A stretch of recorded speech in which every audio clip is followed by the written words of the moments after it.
Bir ауылда Әнуар деген мейірімді адам өмір сүрген екен. Мына ауа-райы не болып кетті? Отқа ағаш тастайын да, ұйықтайын.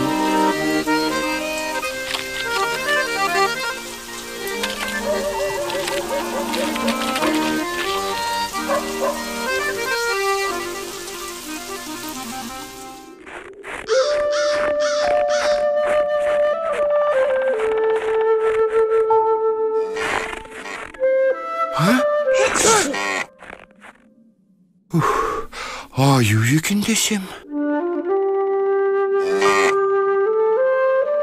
Әй, güzel, бұл жерде неге адасып жүрсің? Байқұс жануар-ай, жүр кеттік. Ой. Тез бас аяғында қасқырлар жақындап қалған сияқты.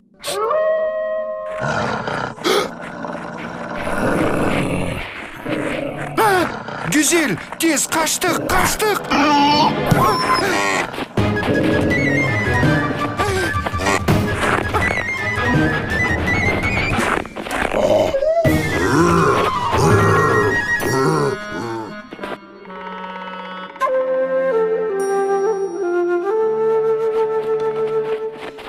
Болды, енді tez-ақ жөніңе келесің.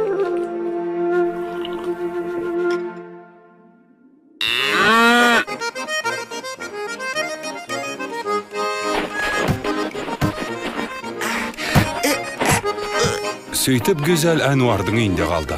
Шалға үй шаруасын тындыруға көмектесті.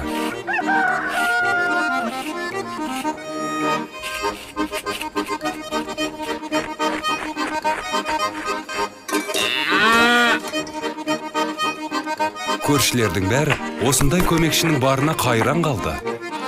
Өмірімде мұндай ақылды сиырды көрмеппін. Ал ауылдың екінші басында Мұса тұратын еді. Сен не, өзіңді менен ақылды санайсың ба? Неменеге тесілесің? Ауыл емес қарақшылардың ұясы дерсің. Мен бәріңе көресілерімді көрсетем, өңшең оңбаған. Қайда көз салсаң да күлең алаяқты көресің.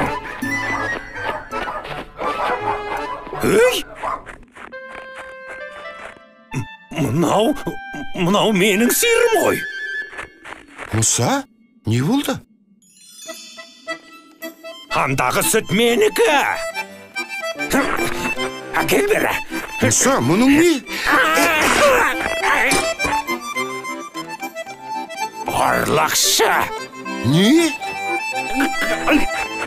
Қане қайтыға? Үйге қайт дедім. Мұса, сенің есің ауған бөзі. Жібер кәне.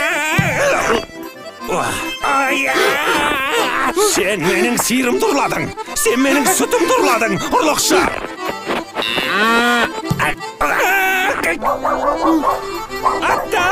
Аттан! Қараңдар, көмектесіңдер. Әнуар менің сиырымды ұрлап алыпты. Ұрлықшы, қарақшы. Сөйтіп Әнуарды ауыл төрешісі құрметті ақсақалы өзіне шақырады.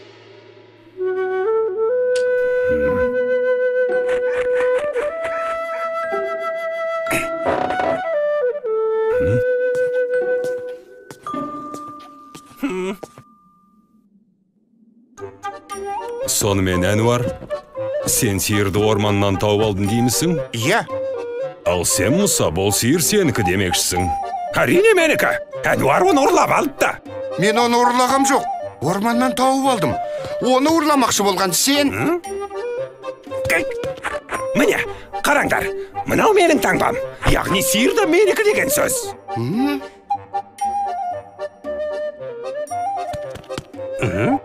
Ал, бұған не дейсің? Мұса, егер сиыр расында да сенікі болса, ол орманда не қып жүрді? Айдан анық емес пе? Адасып кеткенде. Мұса бірдеңе жоғалтса, бүткіл ауылды басына көтеруші еді. Сиырыңның жоғалғаны жайлы неге ешкімге айтпадың, Мұса? Қайғыдан құса болып жүрдім де. Бұл сиыр маған туған баламдай жақын еді. Bir кезде із-түссіз жоғалды да кетті. Өзінің ақымақтығының кесірінен. Тауып қайтарып бергенің үшін рахмет саған, Әнуар. Ал мен ендеше басқаша айтты білем, Мұса. Жетер! Тамақсыз өле қоймассың. Жеп жатырсың, бір тамшы сүт бермейсің. Тек шығынға баттым сен үшін. Мыйсыз қомаға илеме. Кет қане, қалаған жеріңе жоғал. Көршілерің, сен ол сиырды қуып жібердің дейді ғой, Мұса. Мен қуғам жоқ. Еркіндік сыйладым. Қартайған шағында қалағанынша өмір сүрсін дегендей. Қақаған қыстың ортасында орманда қатып өлсін деп пең? Ойба. Масқара, кәрі сиырды қуып жібергенін қара. Түн ортасында еркіндік сыйладым дейді. Түн ортасында Қатып өлсін деген еді. еркіндік сыйладым дейді. Яғни сиыр ешкімдікі болмағаны ғой. Әнуар оны асырап алды. Енді бұл сиыр соныкі. Әнуар оқыпты қожайын. Соған бұйырған екен. Мен жақсы қожайынмын. Еңсеміз ғой менікі.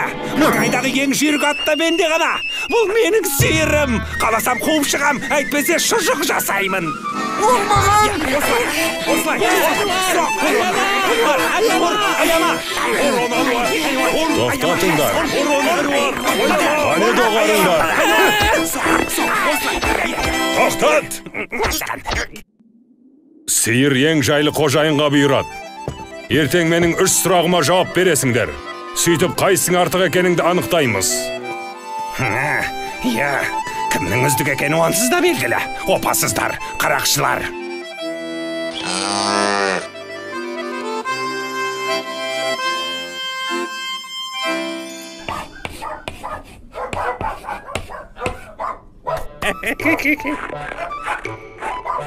Мұса, уақытын бос жібермей, бәрін келістіріп қоймақшы болды.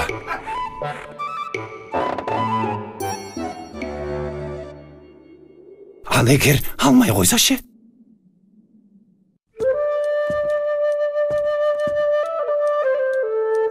Маңайдағы ең жүйрік атта менде ғана. Бұл менің сиырым. Қаласам қуып шығам, әйтпесе шұжық жасаймын. Төреші Әнуарды аяп, сайыста көмектеспекші болды.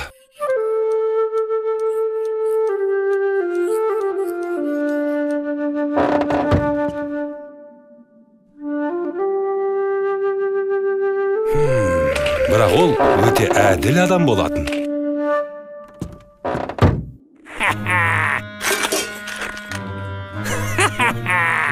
Дайын жауаптар. Бірінші сұрақ, екінші, үшінші, енді жеңіс менікі.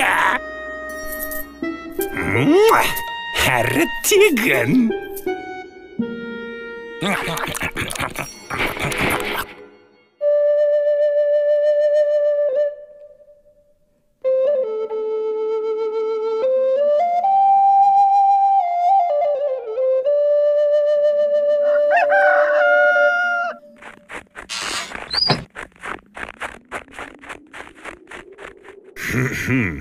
Дайынсыңдар ма?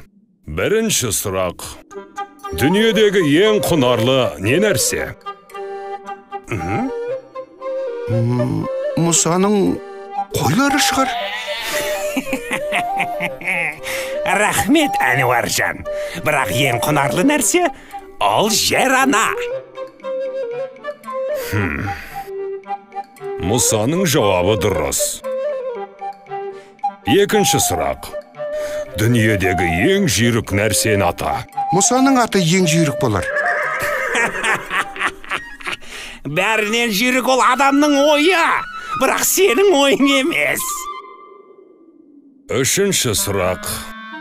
Дүниедегі ең әдемі нәрсені ата. Ең әдемі ол güzel. Ақымақ екенсің, Әнуар. Ең әдемі нәрсе ол адал адамның жан дүниесі. Мына менікі сияқты. Тағы да жеңілдің. Сиыр менікі. Ауылдағы ең ақылды адам менмін. Бірақ мына Әнуар секілді милауды жеңу үшін ақымақ сиырдан сәл ақылды болсаң да жеткілікті.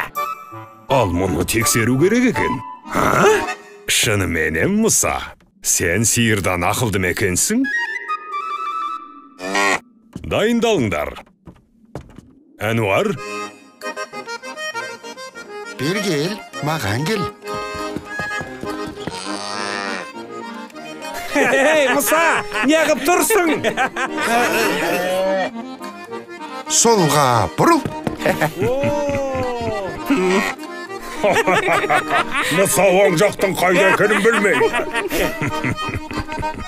Оңға бұрыл. Ой, Шимай. Шелекті әкел.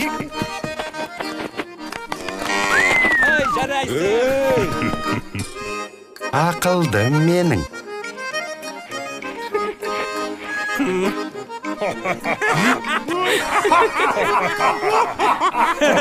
Мұса шелекті сыпыртқыдан айыра алмайды екен. Қожайын сиырынан ақымақ болмау керек. Оны өзіңде түсінесің ғой, Мұса. Әнуар, сиыр сенікі. Әнеки. Ал Мұса басқа ауылға көшіп кетті. Себебі ол жердегілер оның сиырдан да ақымақ екенін білмейтін.